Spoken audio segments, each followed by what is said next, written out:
오늘 함께 보실 말씀 우리 열왕기상 7장 말씀입니다. 구약성경 523쪽입니다. 열왕기상 7장 27절부터 39절까지 말씀. 열왕기상 7장 27절부터 39절까지 구약성경 523쪽입니다. 우리 다 찾으셨으면 우리 한 목소리로 27절부터 함께 읽겠습니다. 또 노스로 받침 수레 열을 만들었으니 매 받침 수레의 길이가 4규빗이요 너비가 4규빗이요 높이가 3규빗이라.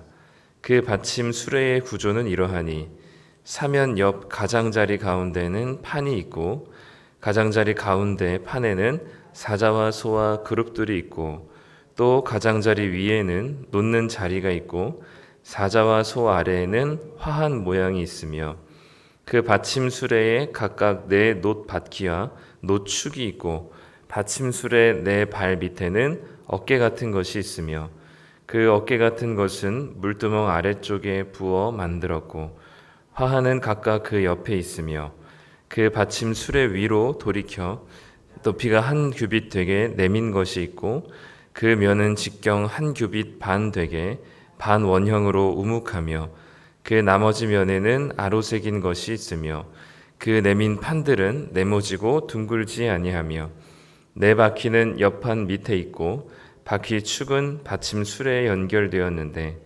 바퀴의 높이는 각각 1규빗 반이며 그 바퀴의 구조는 병거 바퀴의 구조 같은데 그 축과 태와 살과 통이 다 부어 만든 것이며 받침술의 4 모퉁이에 어깨 같은 것 4이 있는데 그 어깨는 받침수레와 연결되었고 받침수레 위에 둥근 테두리가 있는데 높이가 반규빗이요 또 받침수레 위에 버팀대와 옆판들이 받침수레와 연결되었고 버팀대 판과 옆판에는 각각 빈 곳을 따라 그룹들과 사자와 종려나무를 아로 새겼고 또 그 둘레에 화한 모양이 있더라.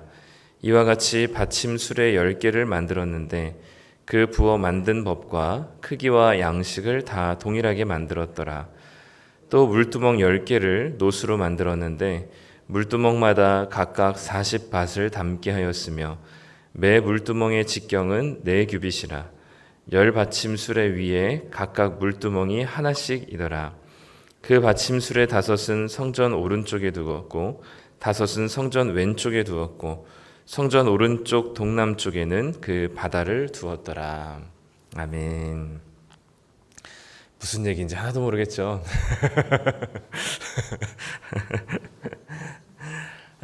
오늘 이 본문은 성전에 이제 여러 물건들이 있었는데 그 물건들 중에 물두멍이라고 하는 그러니까 물을 좀 보관하는 이제 큰 항아리 같은 거죠. 그 항아리 같은 거를 노스로 만들고 그 항아리를 이제 옮겨 다니면서 이것을 써야 됐기 때문에 그 받침, 그러니까 수레같이 끌 수 있는 그 받침 수레를 만들고 그 위에다가 그 항아리를 얹어놓고 썼던 물두멍에 대한 이야기입니다. 그래서 보면은 되게 이게 막 머릿속으로도 상상이 안 될 만큼 되게 글로 읽는 게 참 되게 애매하긴 한데요. 처음에 하나님이 모세를 통해서 성막을 지으셨죠. 천막으로 된 성막에는 이 물두멍이 고정적으로 이제 한 군데에만 이렇게 있었습니다. 근데 솔로몬이 지은 성전에는 이 물두멍이 10개가 있었어요.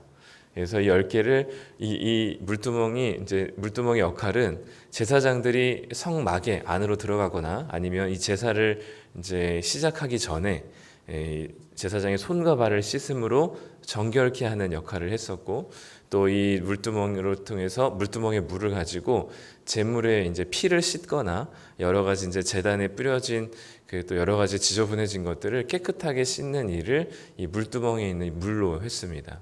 특히 오늘 우리가 읽진 않았지만 바로 앞에 보면은 바다라고 하는 23절부터 26절에 보면 노술 부어서 만든 바다라고 되어 있는데 이 바다라는 게 우리가 얘기하는 인천 앞바다 같이 그 바다를 얘기해요.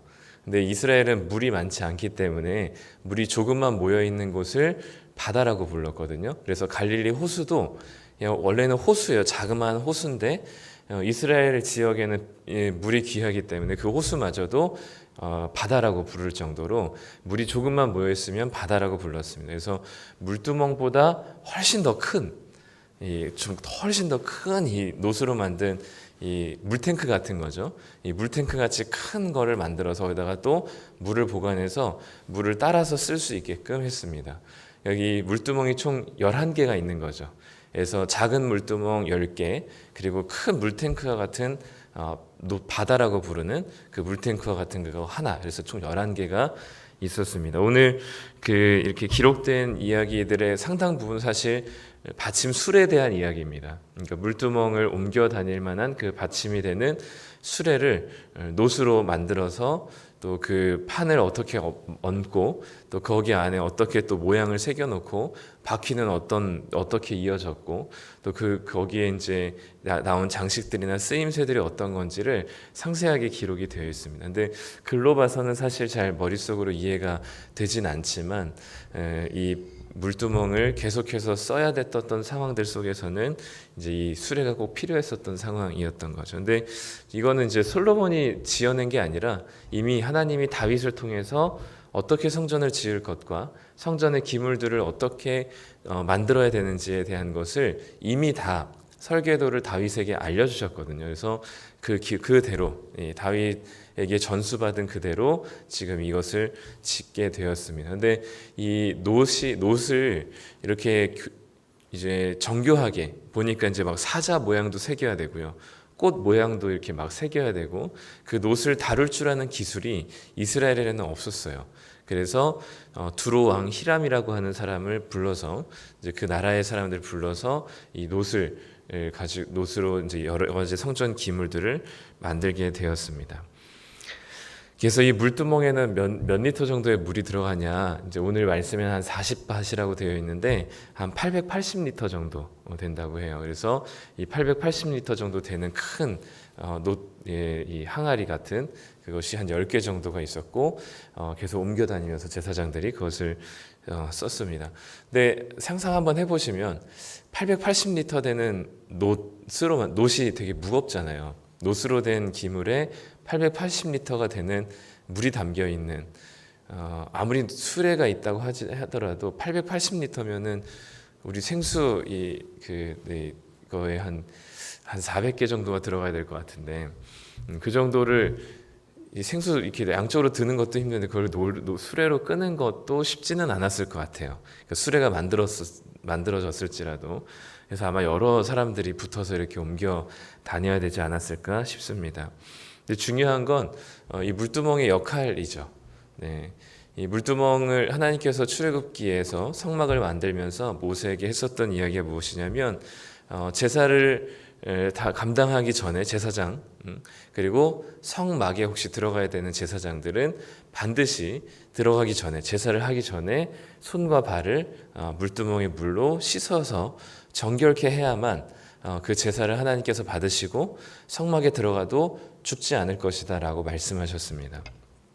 왜냐하면 이 하나님은 거룩하신 분이기 때문에 죄로 오염되고 죄로 물들어 있는 상태에서 하나님께 나아간다는 것은 거의 이 사람들에게 죽음을 초래하는 일이었기 때문이죠. 그러니까 하나님께서 죽이고 싶어서 그런 게 아니라 하나님은 죄가 하나도 없으신 거룩하신 분이신데 그 하나님께 나아오는 제사장들이 자신의 죄를 가지고 그리고 오염된 상태로 부정한 상태로 하나님께 나오게 된다는 것은 거룩한 하나님을 마주할 수 있는 조건이 되지 않기 때문입니다. 그렇기 때문에 이스라엘 백성들을 위해서 하나님께서는 이들의 생명을 보존해 주시기 위해서 물두멍을 통해서 정결케 하도록 말씀하셨던 것이죠. 매번 그렇게 정결하게 씻지 않으면 반드시 죽게 되는 것이 이 제사장, 아무리 하나님께 제사를 드리고 이스라엘 백성들과 하나님이 거룩하신 하나님 사이를 중보하는 역할을 한 중요한 직분임에도 불구하고 하나님께서는 제사장들마저도 죄로 오염된 자신을 씻지 않으며 그렇다고 전신을 샤워하라고 하진 않으셨고 손과 발을 씻도록 하셨죠. 이 모습을 보면 우리 어떤 장면이 하나 딱 떠오르죠. 손과 발을 씻음으로 우리를 정결케 하게 하시는 모습. 예수님께서 십자가에 달리기 직전에 우리 제자들을 앉혀놓고 제자들의 발을 씻기는 장면을 볼 수 있습니다. 그때 이제 베드로가 그렇죠. 왜 발을 씻기십니까, 당신이? 이제 전에는 구약에서는 이제 우리가 스스로 물두멍에 물로 씻었지만 신약에 이르러서는 예수님께서 이제 제자들의 발을 씻기십니다. 그러면서 이 의미가 무엇인지, 너가 이걸 씻지 않으면 나랑 아무런 상관이 없다라고 말씀하시자 베드로가 전신을 다 씻겨 주십시오라고 얘기하죠. 그때 예수님께서는 이렇게 내가 너희들을 씻겨 준 이 발로 충분하다, 발을 씻겨 주는 것으로 충분하다 하시고 서로 씻어 주라 말씀하십니다. 뭐 본문이 어떻게 연결되는지는 잘 모르겠지만 이 예수님의 발을 씻기는 우리를 정결케 하신 주님의 은혜를 기억한다면 이 서로 정결케 하는 씻겨주라는, 발을 씻겨주라는 이야기들은 바로 주님께서 우리의 죄를 정결케 하심으로 물을 통해서 씻겨주셨던 것처럼 서로가 서로에게 용납하고 서로의 잘못을 용서하고 정결케 하고 발을 씻어줌으로 서로를 용납하는 주님의 은혜가 이 물두멍에 담겨 있지 않을까 싶습니다. 예수님께서 우리의 발을 씻겨주심으로 정결케 하신 것처럼 우리도 서로의 발을 씻겨줌으로 서로를 용서하고 서로에게 잘못한 것들을 고백하며 서로에게 죄지었던 것들을 또 잘못했던 것들을 고백하고 용서를 구하고 받을 때 하나님께서 베푸시는 그 정결한 하나님의 은혜가, 그리고 거룩한 하나님을 만날 수 있는 그런 귀한 시간이 되지 않을까 싶은 거죠. 예수님께서는 신약의 말씀에서도 뭔가 제물을 드리기에 앞서서, 제사를 드리기에 앞서서 형제에게 잘못한 것이 있다면 그 제물을 내려놓고 형제에 가서 먼저 잘못된 것을 또는 잘못한 것을 용서를 구하라고 말씀하셨죠. 그래서 그 어그러진 것들을 먼저 풀고 와서 하나님께 제물을 드리라라고 말씀했습니다. 마찬가지로 우리가 아무리 멋들어진 예배, 아무리 좋은 멋있는 그런 시간들을 하나님께 드린다 하더라도 우리가 하나님 앞에 정결하지 않는다면 하나님께서는 그 제사를 기뻐 받으시지 않으실 겁니다. 특별히 정결하지 않는다는 것은 형제와의 관계와 또는 지체와의 관계와 이웃과의 누구와의 어그러진 관계들을 서로 풀지 않으면, 서로의 발을 씻겨주지 않으면 하나님께서는 우리의 예배를 받지 않으시겠다라고 말씀하시는 거죠. 그래서 이 물두멍에는 이 예수님을 통해서 우리를 정결케 하실 뿐만 아니라 서로를 발을 씻어주므로 서로의 잘못들을 용서하고 용서를 구하며 서로의 발을 씻겨주는 의미가 담겨 있지 않을까 싶고요. 그리고 이 제사장들은 독특한 직분이거든요. 이 일반 백성들과는 사뭇 다른 구분된 직분이었음에도 불구하고 제사장들에게도 하나님과 인간의, 그리고 하나님과 제사장 사이에 분명한 한계가 있다는 사실을 보여주는 장면이 바로 제사장들이 이 물두멍을 통해서 손과 발을 씻음으로 정결케 해야만 한다는 사실을 통해서 보여주는 것 같습니다. 우리는, 제사장들은 아마 그렇게 생각했을 수도 있습니다. 수많은 제사를 드리면서 하나님의 죄의 용서하심이 자신의 이 제사를 섬기는 방식을 통해서 하나님께서 이 죄를 용서하시거든요. 그러다 보니까 사뭇 제사를 계속해서 반복적으로 드리다 보면 내가 마치 이 사람의 죄를 용서해주는, 죄를 사해주는 것 같은, 속죄해주는 것 같은 그런 생각이 들 때가 있습니다. 그럴 때 이 제사장이 늘 제사를 드리기 전에 손과 발을 닦음으로 나와 하나님과에는 분명한 차이가 있고 나와 하나님 사이에는 분명한 한계가 있음을 기억하고 나마저도 제사를 집전하는, 그리고 이 죄를 용서하는 이 제사를 집전하는 나마저도 하나님 앞에선 죄인 된 사실을 분명히 인식하는 것이 이 정결케 하는 과정들을 통해서 분명히 제사장들은 깨달았을 거예요. 그렇기 때문에 나는 거룩한 하나님과 달리 매번 죄로 오염되고 부정하게 되는 사람이기 때문에 거룩한 하나님 앞에 날마다 내가 서기 위해서는, 그 하나님 앞에 나아가기 위해서는 나를 정결케 하지 않으면 안 되겠구나 라는 사실을 제사장은 늘 물두멍을 통해서 손과 발을 씻음으로 고백하고 깨달을 수 있었던 것이죠. 자칫 교만해질 수 있고 자칫 스스로 하나님처럼 여겨질 수 있는 제사장마저도 하나님 앞에서는 죄로 오염된 인간일 뿐이라는 사실을 기억하고 고백하는 것이 바로 이 물두멍의 물을 통해서 제사장이 고백할 수 있는 신앙인 것이죠. 우리도 마찬가지로 거룩한 하나님 앞에 나아갈 때마다, 우리가 기도할 때마다, 또 예배 드릴 때마다 우리가 회개의 시간을 갖는 이유는, 물론 우리가 그 회개를 하지 않는다고 해서 하나님 우리를 죽이시거나 예배를 받지 않으시는 것은 아닙니다. 또는 우리가 깨달아진 잘못들을 하나님께 고백하지 않는다고 할지라도 하나님께서는 이미 예수 그리스도의 보혈을 통해서 우리의 이전에 지었던 죄, 그리고 앞으로 지을 모든 죄까지도 하나님께서는 이미 용서하셨습니다. 그 죄를 사해 주셨거든요. 그런데 우리가 그럼에도 불구하고 하나님 우리의 이것 잘못을 회개하고 하나님께 기도하는 이유는 우리는 늘 부족하고 연약하여서 하나님이 없으면 되지 않는 존재라는 사실을 그 시간들을 통해서 고백하는 겁니다. 나는 여전히 부족하고 하나님 앞에서 말씀대로 순종하지 못하는, 늘 하나님을 거절하고 거부하는, 하나님의 말씀을 불순종하는 이런 죄인된 사람이고, 이런 저를 위해서 당신의 아들을 보내시고 가장 소중한 것을 내어주심으로 우리를 용서하셔 주신 분이 바로 하나님 아버지 당신이라는 사실을 이 회개 기도를 통해서 깨닫는 것이죠. 그래서 우리가 회개 기도를 했다고 하나님께서 우리의 죄를 용서해 주시는 것은 아니지만, 우리가 회개 기도를 통해서 우리의 주님이 누구신지, 그리고 우리를 이런 연약한 우리의 죄인된 상태인 우리들을 구원하셔서 당신의 자녀로 삼으신 분이 누구신지를 다시 한번 각인하고 기억함으로 하나님 앞에 다시금 순종의 삶으로 나아가게 하는 그 정결의 과정들이 바로 우리가 하나님 앞에 나아갈 때 회개하며 기도하며 나아가는 이유인 것이죠. 그렇기 때문에 날마다 우리는 우리의 죄를 고백하고, 생각나는 죄들이 있다면, 또 하나님 말씀을 순종하지 않았던 우리 구체적인 죄들이 생각나신다면 그 죄를 고백함으로 우리를 용서하신 하나님의 은혜를 매일매일 누리셨으면 좋겠고요. 그런 정결한 우리들의 삶 가운데 하나님의 말씀에 순종할 수 있는 넉넉한 삶이 주어지게 될 것입니다.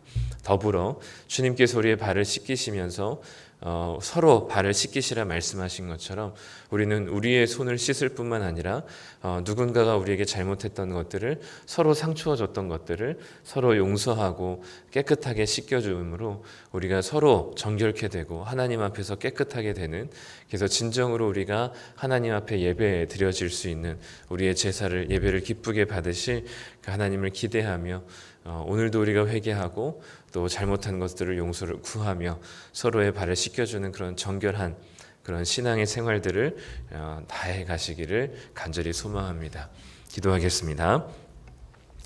하나님 감사합니다. 오늘 말씀을 통해 이 물두멍의 이야기를 함께 나눴습니다. 주님, 우리는 늘 교만하여서 하나님이 아니면, 또 선악과가 아니면 아담이 자기 자신이 어떤 위치인지 망각했던 것처럼 물두멍을 통해서 제사장들이 자신이 얼마나 연약한 죄인인지 늘 깨닫고 주님 앞으로 정결한 상태로 나아가는 이 물두멍을 통해 우리가 늘 하나님께 나아갈 때 우리가 회개함으로 다시금 우리를 용서하시고 우리를 다스리시는 분이 누구신지를 확정하며, 그리고 다시금 결단하며 주님께 돌이키는 시간이 되게 하여 주옵소서.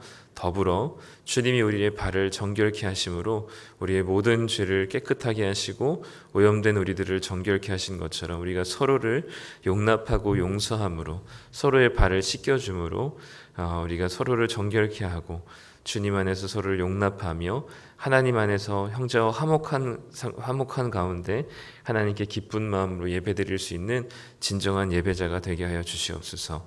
하나님, 오늘 하루도 우리와 동행하셔서 늘 우리를 죄로부터 보호하시고 죄를 거부할 수 있는 주님 그런 귀한 용기와 힘을 더하여 주시기를 소망합니다. 하나님께서 베푸신 시간들이 말씀에 순종함으로 기쁨을 누릴 수 있는 시간 되게 하여 주시옵소서. 감사드리며 예수님의 이름으로 기도드립니다. 아멘.